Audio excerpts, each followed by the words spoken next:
Pugazhendhi sir வணக்கம். இந்த அதிமுகவில் ஒவ்வொரு நாளும் அணி அணியாக பல்வேறு தலைவர்களோடு அங்கு இணையும் காட்சிகள் நாள்தோறும் அரங்கேறிக் கொண்டே இருக்கின்றன. ஒரு மினி அதிமுக போல இப்போது தாவேகா மாறிவிட்டது. செங்கோட்டையன், கடம்பூர் ராஜு, வெல்லமணி நடராஜன், எம்ஆர் விஜயபாஸ்கர் மற்றும் உடுமலை ராதாகிருஷ்ணன், எம்ஜி சம்பத், எம்எஸ் ஆனந்தன், சிவபதி என ஒரு மினி அதிமுகவே இப்போது தாவேகாவுக்குள் இருப்பது போல இருக்குது. இதுக்கு என்ன சார் காரணம்னு நினைக்கிறீங்க? என்ன பின்னணி? எதுக்கு எல்லாரும் அங்கே போறாங்க? Good evening to Sathyam TV. Good evening Kannan. Good evening sir. Good evening சொல்லுங்க சார். ஆஃப்டர் டிமைஸ் ஆஃப் அம்மா, புரட்சி தலைவி அம்மா இறந்த பின்னால் இந்த கேமராக்கள் ஒரே இடத்தில் தான் வட்டமிட்டுக் கொண்டிருக்கிறது. அதுதான் அனைத்து இந்திய அண்ணா திராவிட முன்னேற்ற கழகம். ஆனா அவங்க ரொம்ப ஸ்ட்ராங்கா கட்சியை வச்சுட்டு போனாங்க. எனக்கு பின்னாலும் 100 ஆண்டுகள், பல 100 ஆண்டுகள் இயக்கம் தழைக்கும் வளரும்லாம் சொன்னாங்க. ஆனா அதுல மண்ணள்ளி போட்டானுங்க. அந்த கனவுல நாசம் பண்ணி ஒரு தலைமையினுடைய பிடிப்பு, தலைமையினுடைய அதிகாரம், சர்வாதிகாரம் எப்பொழுது கை ஓங்குகிறதோ அங்கே யாருமே இருக்க விரும்ப மாட்டார்கள். ஆகவே ஒரு புகலிடம் தேடுகிறார்கள், தஞ்சம் அடைவதற்கு ஒரு இடம். அனாதைகளான, இப்படியே சொல்லுவேன் நான், அரசியல் அனாதைகளாக்கப்பட்ட அவர்கள் எங்கே போனால் ஒரு அரசியல் நடத்தலாம் என்கின்ற ஒரு எண்ணத்திலே, அடிப்படையிலே இருக்கின்ற கட்சிகளில் மாண்புமிகு தமிழக முதல்வர் விஜய் அவர்கள் தலைமையிலே இருக்கின்ற இந்த கட்சி தான் சிறப்பாக இருக்கிறது என்று சொல்லி அதை தேர்ந்தெடுத்து என்னை பொறுத்தவரை அந்த இடத்தை நோக்கி வருகிறார்கள். சாறை சாறையாக வருகிறார்கள். ஒருத்தரா 2 பேரா வந்துகிட்டே இருக்காங்க கண்ணன். நீங்க சொன்ன மாதிரி முன்னாள் அமைச்சர்கள், முன்னாள் சட்டமன்ற உறுப்பினர்கள். நான் அன்னைக்கே உங்கள்கிட்ட பேசும்போது சத்தியத்துல தனியா தலைப்பு போட்டிருந்தீங்க. என்னன்னு கேட்டீங்கன்னா, இன்னும் வருவார்கள், தொடர்ந்து வருவார்கள்னு சொன்னா அதை எடுத்து நீங்க தலைப்பா போட்டிருந்தீங்க. இன்றைய தினம் பார்ப்பீர்களேயானால் மிக தெளிவாக சொல்லுகிறேன், மீண்டும் மீண்டும் வருவார்கள், மீண்டும் மீண்டும் இணைவார்கள். நேற்று ராத்திரி ரோம் எரியிறப்போ அவருடைய மன்னன் நீரோ பிடில் வாசிட்டு இருந்த கதையை படிச்சிருப்பீங்க நீங்க. கட்சியே போச்சு, எல்லாரும் வெளியில போறாங்க. நீங்க துணை பொதுச் செயலாளர்னு சொன்னா கூட அதை ஏற்றுக்கொள்ள முடியாது. நீ எல்லாம் ஒரு மனிதனா எங்களெல்லாம் எடுத்து வெளியில வச்சுட்ட, அவங்களுக்கு எல்லாம் என்னையா பதில் சொல்றதுன்னு கேட்டு வேலுமணி தகராறு பண்றாரு. இப்படிப்பட்ட சூழ்நிலையில் தனது பேனாமுனையை எடுத்து கையெழுத்து போட்டு வளர்மதி என்பவரை நான் நீக்கிறேன், நீக்குவதற்கே பிறந்தாரா இவர் என்பதுதான் எனக்கு ஐயப்பாடாக இருக்கிறது. ஒரு மனிதன் உருவாக்க பிறந்திருப்பான், ஒரு கட்சியை வளர்க்க பிறந்திருப்பார்கள், அந்த கட்சி பீடுநடை போட வேண்டும் என்று நினைப்பார்கள், அந்த முன்னேற்றத்திற்காக தான் தலைவராக இருப்பார்கள். ஆனால் நீக்குவதற்காகவே ஒரு மனிதர் பிறந்திருக்கிறார் என்று சொன்னால் அந்த நீக்கத்தினுடைய வெளிப்பாடுதான் இந்த எடப்பாடி பழனிசாமி. ஆகவே தலைமை மீது வெறுப்பு கொண்டு அந்த முகாமில் இருந்து வெளியேறி வருகிறார்கள். வருபவர்களை அவர்கள் அனைத்து ஆதரவளித்து வரவேற்கிறார்கள், ஏற்றுக்கொள்கிறார்கள். அதை விஜய் தலைமையில இருக்கின்ற, முதல்வர் தலைமையில் இருக்கின்ற அந்த தாவேகா கட்சி, திரு ஆனந்த் மாண்புமிகு அமைச்சர் மூலம் அதை நிறைவேற்றி வருகிறது. இதைத்தான் நாம் இன்றைய தினம் பார்த்து கொண்டிருக்கிறோம். இப்போ இன்னைக்கு ஒரு 300க்கும் மேற்பட்ட நிர்வாகிகள் அதிமுகவில் உள்ள ஒன்றிய செயலாளரிலிருந்து முன்னாள் சட்டமன்ற உறுப்பினர்கள், இந்நாள் சட்டமன்ற உறுப்பினர்கள், முன்னாள் எம்பிக்கள், முன்னாள் அமைச்சர்கள் என கிட்டத்தட்ட 300க்கும் மேற்பட்ட முக்கிய நிர்வாகிகள் கொங்கு மண்டலம் அண்டு தென் மாவட்டங்கள், டெல்டா மண்டலம், ஒரத்தநாடு சேகரிலிருந்து இங்கே முக்கியமான புள்ளிகள் வரை, அங்கு தென் மாவட்டங்களில் கடம்பூர் ராஜிலிருந்து பலரும் இப்போது தமிழக வெற்றி கழகத்தில் இணையக்கூடிய இந்த சூழ்நிலையில் தொண்டர்களின் நிலை என்னவாக இருக்கிறது? நீங்கள் எப்பவுமே தொண்டர்களோட உணர்வுகளை அதை பிரதிபலிப்பீங்க. இப்போதைக்கு அதிமுக தொண்டர்களின் நிலை, அவர்கள் தாவேக்கா பக்கம் சாய்வதா, அல்லது இரட்டை இலைக்கு போட்டு வெற்றி பெற்ற மரகதம் குமரவேலிலிருந்து அம்பாசமுத்திரம் எசக்கி சுப்பையா வரை, இப்போது எம்ஆர் விஜயபாஸ்கர் வரை தொடர்ந்து இரட்டை இலையில் வெற்றி பெற்றவர்கள் அப்படியே விசில் சின்னத்தில் போட்டியிடுவதற்கு திட்டமிட்டு அவர்கள் தாவேக்காவில் இணைகிறார்கள். உண்மையில அவங்க போட்டியிட முடியுமா? போட்டியிட முடியாதுன்னு சொல்றாங்களே ராஜினாமா செய்தவர்கள். ஏன் சார் போட்டியிட முடியாது? நீங்க வெற்றி பெற்ற 10 நிமிடங்களில் உங்கள் ராஜினாமாவை கொடுப்பதற்கு சட்டத்தில் அதிகாரம் இருக்கிறது. கான்ஸ்டிடியூஷன்ல இடம் இல்லையா? ஒருவர் வெற்றி பெறுகிறார், வேண்டாம் என்று முடிவு செய்கிறார், ராஜினாமா. ஏன்னு சொன்னதுனால சொல்றேன், அவங்க ராஜினாமா செய்வதற்கு முன்னதாக அவர்கள் மீது ஒரு கொறடா உத்தரவு பிறப்பிக்கப்பட்டு அவர்கள் மாற்றி ஓட்ட போட்டிருக்கிறதால் அது தவறு என்று ஒரு வழக்கு இருக்கிறது. அதைத்தான் இன்னைக்கு இன்பதுரையும் தலைவாய் சுந்தரமும் சொல்கிறாங்க. அவங்க 4 பேர் போட்டியிடக்கூடாது, தேர்தல் நடத்தக்கூடாது வழக்கு போட்டிருக்காங்க. நீங்க ஒருத்தர் சிரிச்சா கொஞ்சம் நல்லா இருக்கும். ஏன்னு கேட்டா நீட்டா ஆப் அடிச்சாங்க. அதாவது எல்லாரையுமே ஏமாற்றி முதுவிலை குத்திய ஒருவருக்கு அழகா அவங்க குத்திட்டாங்க. என்ன பண்ணாங்க, வா 25 பேர் நாங்க மாத்தி ஆதரவு தந்து ஓட்டு போட்டோம்னு சொன்னேன்ல, கம்ப்ளைண்ட் பண்ணோம். உடனே நீக்கிட்டீங்க எங்களை. ஓகே மாவட்ட செயலர் காலி, எல்லாம் காலி, அமைப்பு எல்லா பதவியில இருந்து எடுத்துட்டீங்க. இப்ப என்ன வேணும்? லெட்டர் வேணும். என்னன்னு வேணும்? மன்னிப்பு கடிதம் வேணும். தரமா வச்சுக்கோ. எங்க போய் கொடுக்கணும்? சபாநாயகர்கிட்ட கொடுப்போம், வா போலாம். கொடுத்தாச்சு. உடனே அந்த 30 நாளைக்குள்ள சபாநாயகர் அதை உடனே ஏற்றுக்கொண்டார். அது ஒரு ஃபைனலைஸ் ஆயிடுச்சு. ஒரு சின்ன என்கொயரி இருக்குன்னு அவரு பேருக்கு போட்டு விட்டாரு. ஆகவே there is the matter is end.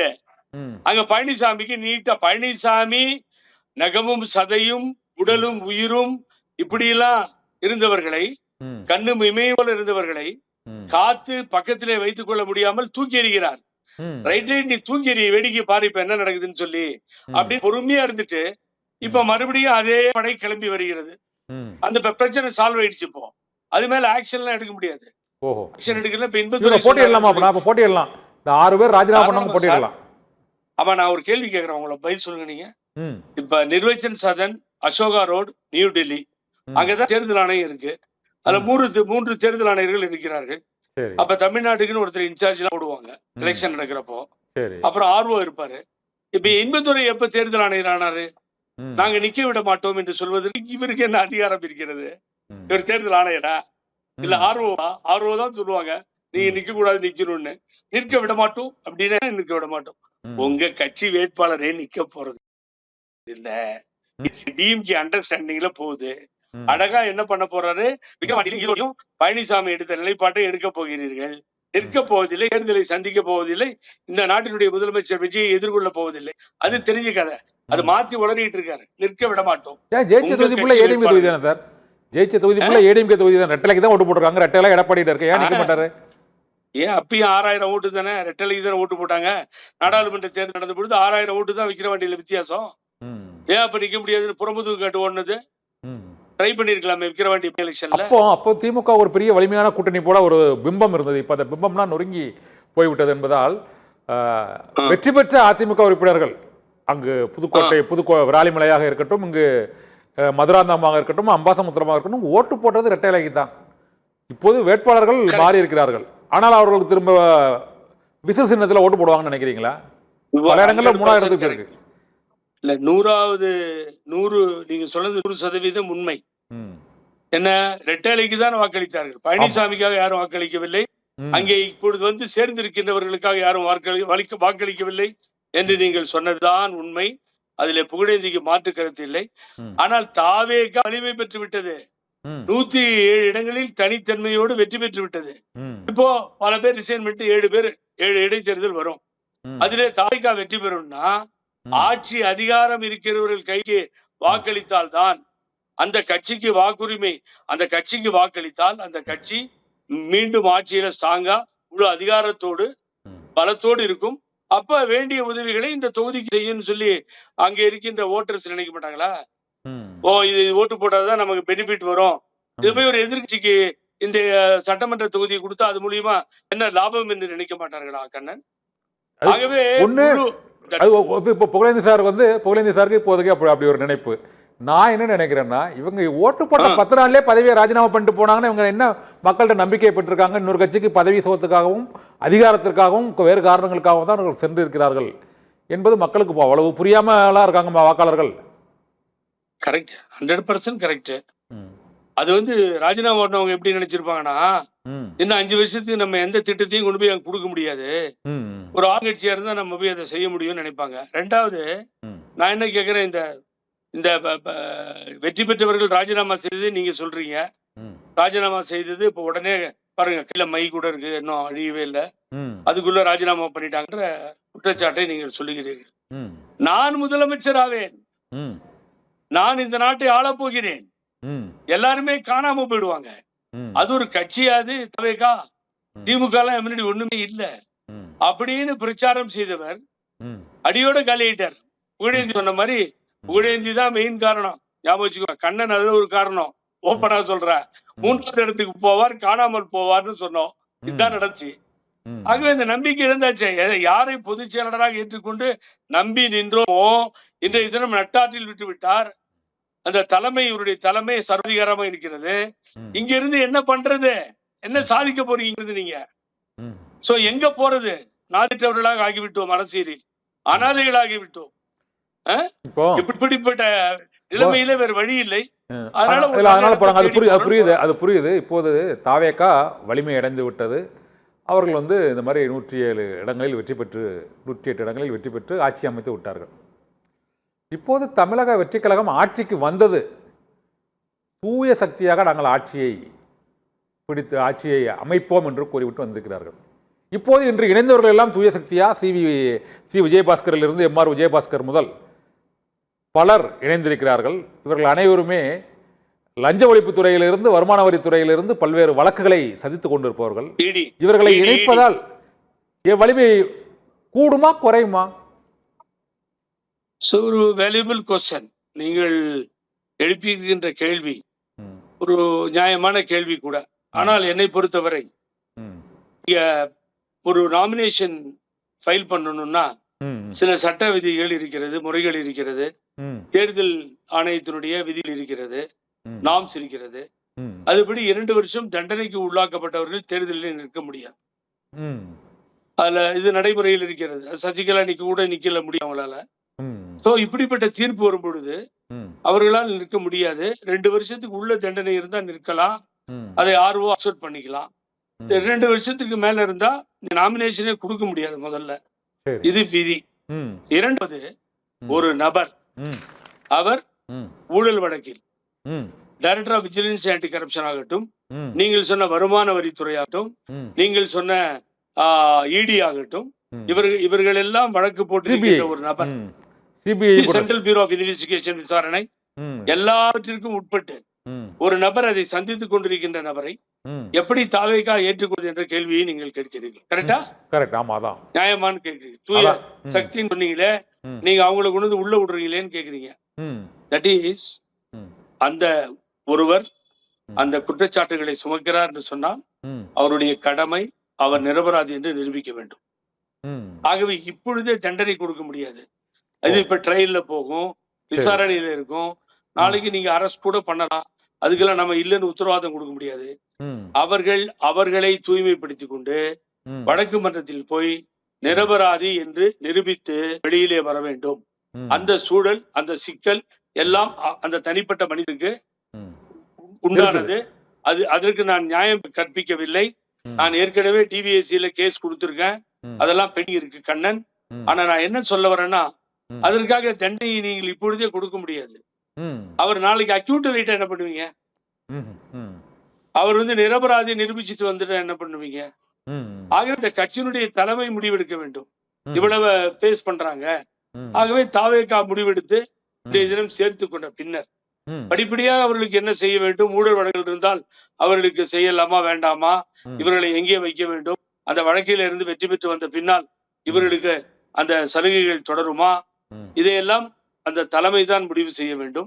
ஆனால் நீதிமன்றம் தான் தண்டிக்க வேண்டிய சக்தி, நீதிமன்றம் தான் நிரபராதி என்று சொல்லுகின்ற சக்தி. ஆகவே அது முடியும் வரை அவர்களை நீங்கள் தண்டிக்க வேண்டும் என்று நினைப்பது தவறு. அதே நேரத்தில் ஒரு தலைமை தான் முடிவு செய்ய வேண்டும். தாவேகா முடிவு செய்திருக்கிறது. ஓகே. இப்போது அதிமுகவை பொறுத்தவரை அதிமுகவின் வரலாற்றில் இதுவரை இல்லாத அளவுக்கு இந்த அளவுக்கு அணி அணியாக அணிதாவல் நடந்து கொண்டே இருக்கிறது. மேலும் சிலர் காத்திருப்பு பட்டியலில் இருக்கிறார்கள். சி.வி. சண்முகம் உள்ளிட்டோர் எந்த நேரத்திலும் எந்த முடிவும் எடுக்கலாம் என்ற சூழ்நிலையிலும் எஸ்பி வேலுமணி போன்றோர் இன்னும் நாங்கள் உறுப்பினராக தொடர்கிறோம் என்றும் அவர்கள் இருக்கிறார்கள். இந்த நிலையில் அதிமுகவின் எதிர்காலம் என்னவாகும் நினைக்கிறீங்க சார்? எதிர்காலம் எல்லாம் போயிடுச்சு கண்ணன். அதையெல்லாம் நினைச்சீங்கன்னா 40 எம்எல்ஏ இருக்காங்க சார். 40 எம்எல்ஏ ஒரு கட்சி எதிர்காலமே போயிட்டு இருக்கீங்க. 2 எம்எல்ஏ 4 எம்எல்ஏ வைத்துக்கொண்டே அமைச்சர்கள் அணி மாற்றம் அப்படின்னு பரபரப்பா இயங்கிட்டு இருக்காங்களா சார்? 40 எம்எல்ஏ எப்பவும் இருக்காங்க. இல்ல, கண்ணன் ரொம்ப ஷார்ப்பா இருப்பாரு எப்பயுமே. எனக்கு தெரியும் கண்ணனை பத்தி. நான் என்ன சொன்னேன்னு நீங்க கவனிக்காம விட்டீங்க. ஆரம்பத்திலேயே 25 பேர் ஆதரவு அளிச்சு வாக்களித்தாங்கல்ல, அந்த 25 பேர் வரப்போறாங்க சார்ன்ற உங்களுக்கு ஒரு ஷாக் நியூஸ் இல்ல? அந்த 25 பேர் அப்படி பழனிசாமி ஏமாத்துறதுக்காக அந்த மன்னிப்பு கடிதத்தை கொடுத்தாங்க. அங்க யாரும் இருக்க போறதில்ல. அதனாலதான் வேலுமணி என்ன சொல்றாரு, நீங்க எனக்கு துணை பொதுச் செயலாளர் பதவி கொடுத்தாலும் என்னோடு நீக்கப்பட்டவர்கள் தெருவிலே நிற்கிறார்கள், அவளை விட்டு எனக்கு மாத்திரம் தருவது என்னத்துக்கு? தேவையில்லை தம்பி, நாங்க ஆல்ரெடி ரெடி ஆயிட்டோம், நடைய கட்ட போறோம், நாங்க போறோம் அப்படிங்கறது தெல்ல தெளிவாக இண்டிகேட் பண்ணிட்டு டைமை பிக்ஸ் பண்ணிட்டு இருக்காரு.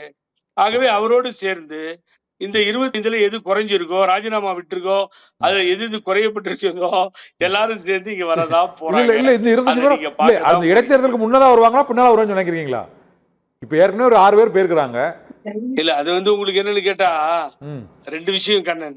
ஒரு நியாயமான கேள்விதான். தேர்தல் அறிவிப்பதற்கு முன்னாலேயே அவர்கள் வந்தால் தாவேகா வேட்பாளராக நிற்பதற்கு வாய்ப்புகள் உண்டு. சரி, அவர்கள் மேல என்ன வழக்கு என்ன இருக்குன்னு பார்த்து தாவேகா தான் முடிவு எடுக்கணும்.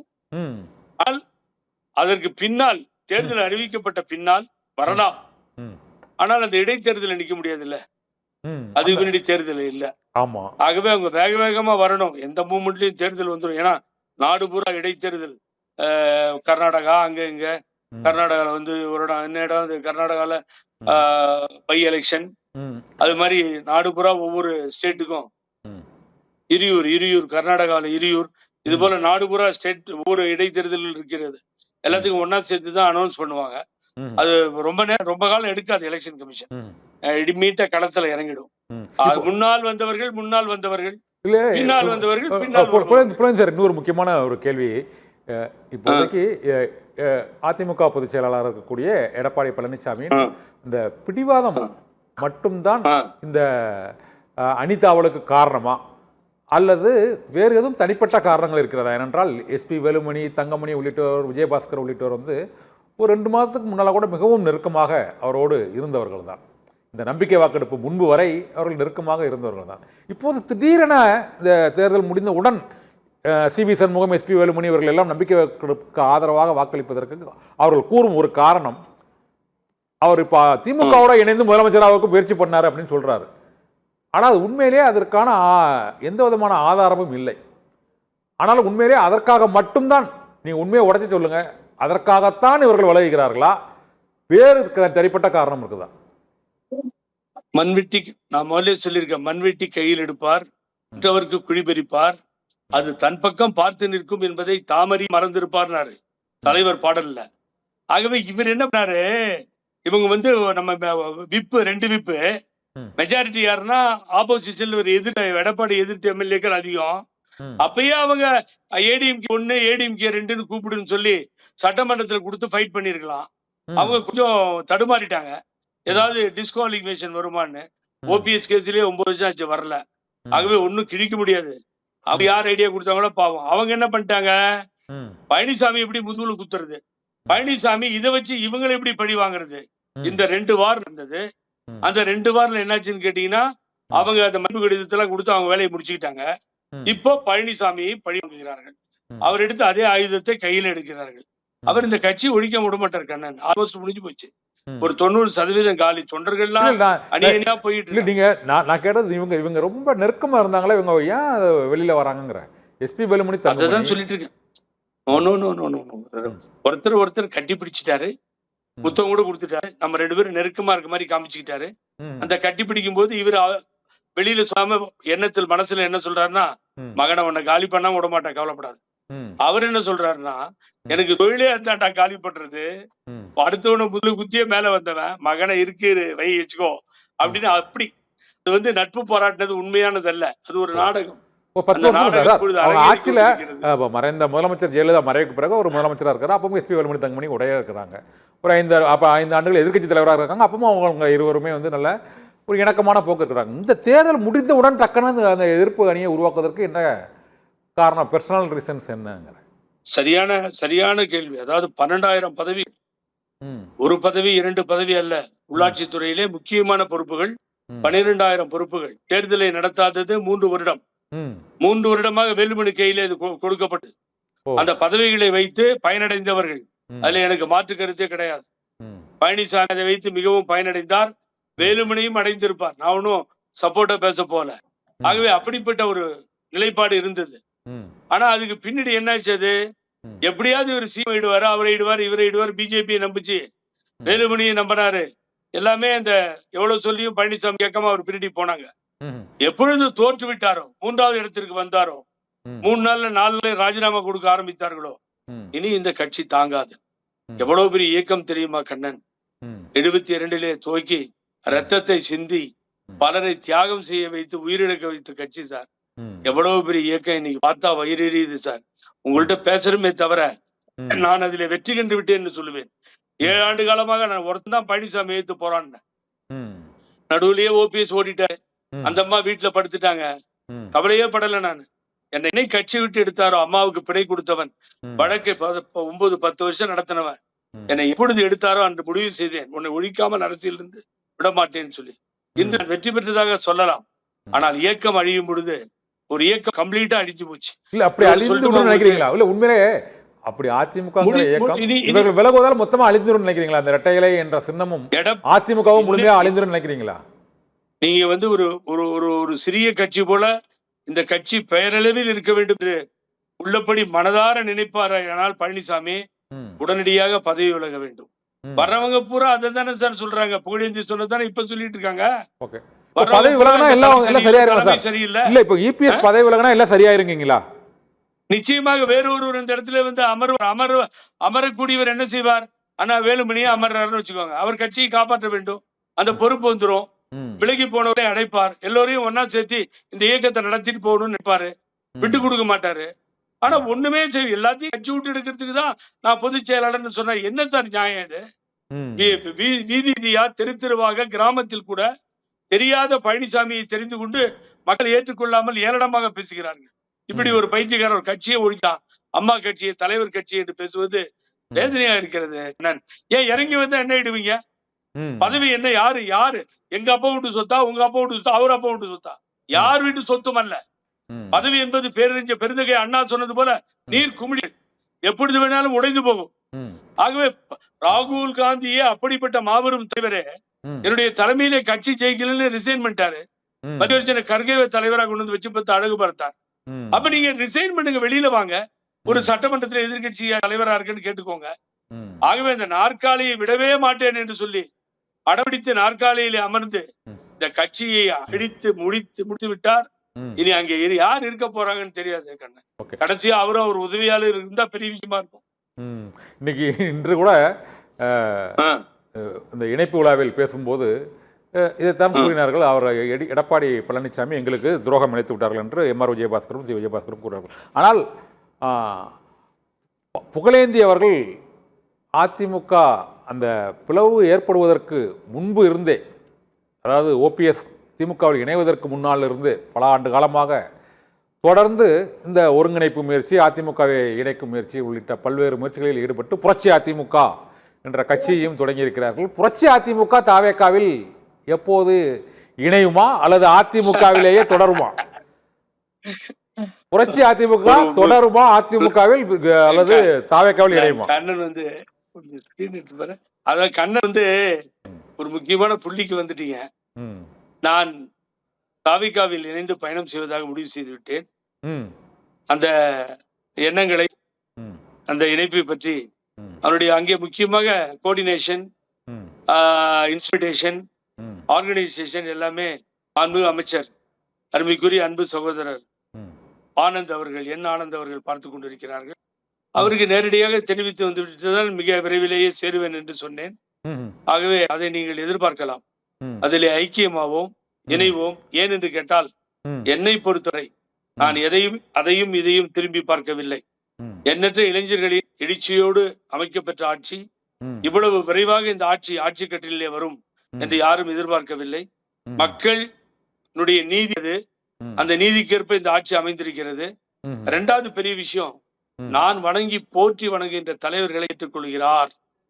விஜய் அவர்கள், முதல்வர் அவர்கள், தந்தை பெரியாரையும் பேரறிஞர் அண்ணாவையும் புரட்சி தலைவர் எம்ஜிஆரையும் முன்னிறுத்தி அம்மா புகழ் பாடுகிறார்கள். ஆகவே தான் அதிமுக தொண்டர்கள் வேறு இடமில்லாமல் எங்கே போவது என்பது புரியாமல் இருந்தவர்கள் இதுதான் சரியான இடம் என்று அவர்கள் தேர்வு செய்து போகிறார்கள்.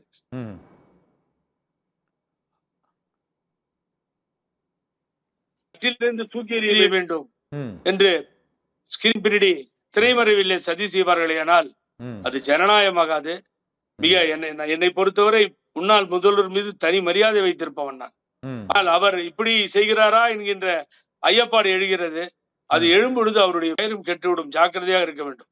ஏண்டா மக்கள் தீர்ப்பே மகேசன் தீர்ப்பு. 5 வருஷம் விட்டுங்க, அவங்க ஆளட்டும். ஆட்சியை கவிழ்க்கணும்னு முயற்சி பண்ணாதீங்க. அதாவது இந்த வடிவேலு ஒரு படத்துல நீங்க பார்த்திருப்பீங்க. அது தம்சாதான் அவர் யூஸ் பண்ணாரு. ஒரே அப்பனுக்கு பிறந்திருந்தா தாண்டி வரக்கூடாது, இந்த கோட்டை நீயும் தாண்டக்கூடாது, நானும் தாண்டக்கூடாதுன்னு சொல்லி பின்னாடி இருந்தவங்க பலத்துல பேசிடுவாரு. பேசிட்டு அவன் என்ன பண்ணுவான், வா அப்படின்னு கூப்பிடுவான் எதிரி. உடனே என்ன பண்ணுவாரு, பின்னாடி திரும்பி ஆளுங்களா இருக்காங்கன்னு பார்த்தா எல்லாம் ஒரு பூச்சுக்கான எல்லாம் ஓடி போச்சா, ஐயோ அப்படின்னு சொல்லிட்டு வெடவெடுக்க நடுங்க நிப்பாரு. அப்படி திராவிட முன்னேற்ற கழகத்தோடு இருந்த தோழமை கட்சிகள் எல்லாமே போயிடுச்சு கண்ணு. அதை அவர்தான் சிந்திக்க வேண்டும். ஏன் போனார் என்று சொல்லி, ஏன் போனார்கள், இப்படிப்பட்ட நிலை ஏன் ஏற்படுகிறது என்பதை அந்த தலைவர் தான் சிந்திக்க வேண்டும். அங்கே அவர் நல்லவராக இருக்கிறார். பக்கத்தில் இருப்பவர்கள் எப்படிப்பட்டவர்கள் என்பதை அவர் ஆராய வேண்டும் என்பதுதான் எனது வேண்டுகோள். ஏன்னா பழனிசாமி பேசி இனி பயன் இல்லை, அது முடிஞ்சு போன ஒரு கதை, அதுக்கு முன்னும் எழுத வேண்டாம். ஆனால் திமுகவை பொறுத்தவரை இந்த ஆட்சி ஆவிடுங்கள், மக்களிடம் நல்ல பெயர் வரும் என்பதுதான் எனது கோரிக்கை. நிறைவா ஒரு கேள்வி. இனிமேல் தமிழக அரசியல் களம் இப்பொழுது புரட்சி அதிமுகவும் தாவேக்காவுடன் இணைய போகிறது. இனிமேல் களம் தாவேக்கா வேர்சஸ் திமுக என்று அவர் விஜய் அடிக்கடி கூறுவது போல அப்படித்தான் இருக்கும். அதிமுக களத்தில் இருக்காது என்று நினைக்கிறீங்களா, அல்லது அதுதான் உண்மையா? அதுதான் உண்மை. மதம் என்பது மரத்தில் ஏறிவிட்டான், மதத்தில் ஏறிவிட்டான் என்று சொல்லுவார்கள். அந்த மதம் இப்பொழுது இல்லை. அந்த மத சார்பாக எதுவும் நடைபெறுவதில்லை. அவர் வேலையை பார்க்கிறார். ஜாதி அறவே ஒழிக்கப்பட்டு விட்டது. யார் சட்டமன்ற உறுப்பினர், யார் அமைச்சர் என்பதே தெரியாமல் இந்த நாட்டினுடைய இளைஞர்கள் மேலே வந்திருக்கிறார்கள். ஆகவே அப்படிப்பட்ட எண்ணங்கள் கொண்ட தலைவர்கள் முழக்கம் இன்று முழுமனதாக ஏற்றுக்கொள்ளப்பட்டது என்பதுதான் ஜனநாயகம். அந்த ஜனநாயகம் தழைக்க ஒரு ஆட்சி நடக்கிறது. ஆகவே இனி திராவிட முன்னேற்ற கழகம் ஃபார்மேஷன் ஸ்ட்ராங்கா இருக்குல்ல, ஆனா அவர்கள் அதை உடைத்துக் கொண்டு வெளியிலே யாரும் வரவில்லை.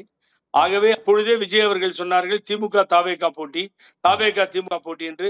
நான் தான் ஆரம்பித்தேன், அவர்களும் சொன்னார்கள். இனி அதுதான் நிலைக்கும். பழனிசாமி இல்லாமல் போய்விட்டார், இனி போவதில்லை, அந்த கட்சியை அழித்து விட்டார். ஆகவே யாராவது நின்று அங்கு காப்பாற்றினால், அவர் பதவியிலிருந்து விலகினால் அந்த கட்சி ஒரு சிறிய கட்சியாக இருப்பதற்கு இப்பொழுது இந்த நிலையில் வாய்ப்பு இருக்கிறது. ஓகே, நன்றி சார். உங்களுடைய புதிய பயணம் வெற்றியடைய வாழ்த்துகிறோம். அரசியல் சதுரங்கம் நிகழ்ச்சியில் எங்களோடு கலந்து கொண்டு பல்வேறு தகவல்களை பகிர்ந்து கொண்டமைக்கு மிக்க நன்றி. மற்றொரு ஆளுமையோடு அரசியல் சதுரங்கம் நிகழ்ச்சியில் சந்திக்கலாம். நன்றி.